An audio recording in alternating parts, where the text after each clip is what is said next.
5 আগস্টে বাংলাদেশের জনগণ তাদের প্রতিক্রিয়া জানাই দিয়েছে, গণহত্যাকারীরা বাংলাদেশের রাজনীতি করতে পারবে না। তারপরে 9 মাসও এই অন্তর্বর্তীকালীন সরকারকে আমরা দেখতে পাইনি, আমাদের ছাত্র উপদেষ্টাকে আমরা দেখতে পাইনি যে গণহত্যাকারীদের রাজনীতি নিষিদ্ধের জন্য তারা কোনো পদক্ষেপ নিয়েছে।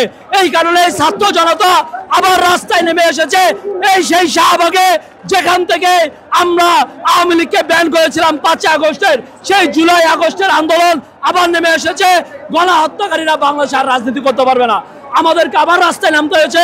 এবারের আন্দোলনে আমরা গণহত্যাকারীদের, শুধু আওয়ামী লীগ না, 14 দলীয় জোটকে তাদের রাজনীতি নিষিদ্ধ করে আমরা ঘরে ফিরবো। ধন্যবাদ সবাইকে। এই মুহূর্তে কিন্তু এখানে আবারও শাহবাগে কিন্তু আওয়ামী লীগ নিষিদ্ধের দাবিতে সেই কিন্তু শাহবাগের মঞ্চ কিন্তু এখানে আবার দাঁড়িয়েছে। সেই বিষয়টা কিন্তু আমরা দেখানোর জন্য চেষ্টা করতেছি। দর্শক, আবারও কিন্তু সেই 24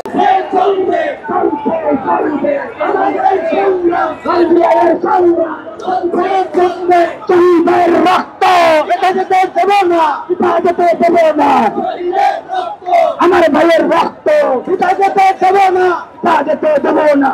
আমার ভাইয়ের রক্ত এই মুহূর্তে দরকার বিপ্লবী সরকার, এই মুহূর্তে দরকার, এই মুহূর্তে দরকার বিপ্লবী সরকার, বিপ্লবী সরকার, এই মুহূর্তে দরকার, এই মুহূর্তে দরকার বিপ্লবী সরকার, বিপ্লবী সরকার, এই মুহূর্তে দরকার, এই মুহূর্তে দরকার বিপ্লবী সরকার, বিপ্লবী সরকার। 9 মাস পেরিয়ে গেল, এখন পর্যন্ত আওয়ামী লীগকে নিষিদ্ধ করা হলো না। এই বিষয়টা একটু বলবেন।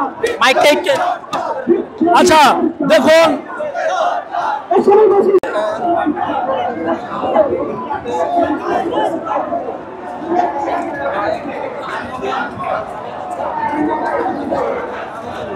ততক্ষণ পর্যন্ত কিন্তু এই আন্দোলন চলবে, সেটাই কিন্তু এখানকার শিক্ষার্থী এবং বাংলা জনগণ কিন্তু সেই কথাটাই কিন্তু বলতেছে। দর্শক, আমরা এই মুহূর্তে শাহবাগে অবস্থান করতেছি।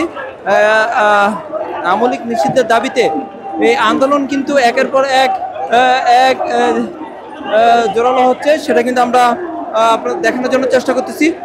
দর্শক, আমরা এই মুহূর্তে শাহবাগে অবস্থান করতেছি আওয়ামী লীগ নিষিদ্ধের দাবিতে, কিন্তু একের পর এক আন্দোলন ত্বরান্বিত হচ্ছে, সেই বিষয়টা কিন্তু আমরা দেখানোর জন্য চেষ্টা করতেছি। দর্শক,